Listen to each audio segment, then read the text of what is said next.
təhsil, xaricdə iş, bu mövzu ilə bağlı dolandırıcıların sayı çoxdur. Pik səviyyədədir. Pik səviyyədədir. Əslində çox təəssüf ki, elə təhsil sahəsində dolandırıcılıq Niyə var. belədir? Bəlkə də təhsilin keyfiyyətindən irəli gəlir. Aha. Yəni düzdür. Bəlkə də insanlar özlərini daha da təkmilləşdirmək istəyirlər və yaxud da amma mən həmişə analiz eləyirəm ki, bizim insanlar biraz təbii ki, istisnalar həmişə var və bu çoxluğa aid deyil, aldanmağa meyllidirlər. Hazır istəyirlər hər şeyi. Özlərini təkmilləşdirmək istəmirlər. Düşünürlər ki, bəlkə də Avropada təhsil aldıqda və yaxud da işlədikdə ağacda avrolar bitir.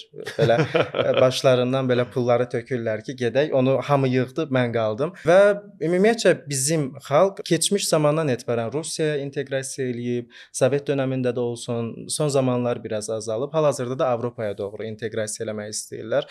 Bəlkə də düşünsələr ki, öz ölkələrində özlərini təkmilləşirsələr, bəlkə daha uğurlu olar. Amma filankəsin oğlu xaricdə milyon qazanır. Bəlkə də o milyon qazanmır. Yəni bəlkə də heç evi belə yoxdur, maşını yoxdur, fəhlə işləyir.